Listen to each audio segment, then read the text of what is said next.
each other nose to tail like paint-peeling wooden horses on an old carousel. I looked across the room to the other window, where I'd always thought it would be better to have that chair anyway. The light would be better there, and it also happened to be closer to the desk, which meant I'd be able to angle the anglepoise and carry on reading when it got dark. But it was your chair, this chair, even though we'd bought it on my credit card, and it still wasn't paid off. How unfair that a chair we saw online and bought on a credit card and had delivered in a van did last longer than us. And we'd had the argument about moving it several times, and you'd always won that argument. I think it was the thought of the extra day past the 12-month, a single new day on top of the heap of gone days, gone months. I dropped the book onto the seat of the chair, and I started dragging the chair across the room. It was heavy, much heavier than it looked, so I stopped halfway and stood behind it and pushed.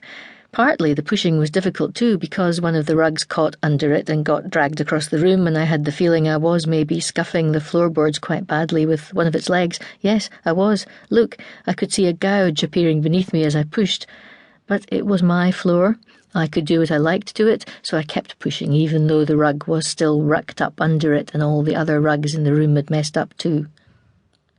I got my breath back, and I picked up that book again, mine, not yours, and sat down in the chair in its new place. It opened at a picture of a boy down on the ground and another standing as if he's just punched him, a woman at the open door aghast, another holding the small boy back from punching again. The words underneath said, "Oliver plucks up a spirit." Yes, the light was much better here. The rugs, all skewy now, looked like creatures, a mess of dogs asleep in random places on the floor. I quite liked that. I liked the thought that the room was full of new and unexpected sleeping dogs. Among other public buildings in a certain town, which for many reasons it will be prudent to refrain from mentioning, and to which I will assign no fictitious name, it boasts of one which is common to most towns, great or small, to wit, a workhouse, and in this workhouse was born on a day and date which I need not take upon myself to repeat, inasmuch as it can be of no possible consequence to the reader in this stage of the business at all events, the item of mortality whose name is prefixed to the head of this chapter.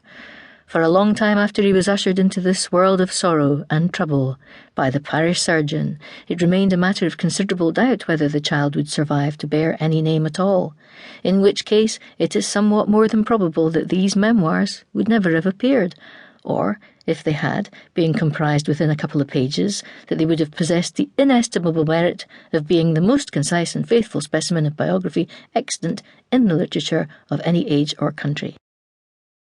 First, why wouldn't Dickens name the town this was happening in? Then, the word workhouse reminded me of my father telling me once that at one point his mother, my grandmother, worked in a workhouse laundry. That's how close this anywhere of a place was to me now all those years in the future. Then, how can a birthday mean nothing? Then, a reminder that time will tell. Then this phrase, item of mortality, 3 words that mean a baby, a person. More, the item of mortality could mean the whole book, like I was somehow holding an item of mortality in my hands. Then, this world of sorrow. When I read those words, I felt again the weight of my own sorrow, the world I carried on my own back, and at exactly the same time the fact that someone somewhere sometime else had thought of the world as a world of sorrow too made the weight on my own back feel a bit better. Was that a knocking? Someone at the front door? No. Whatever it was, it stopped. It was probably next door. They'd probably heard me moving the chair and decided to do some rivalrous moving things about.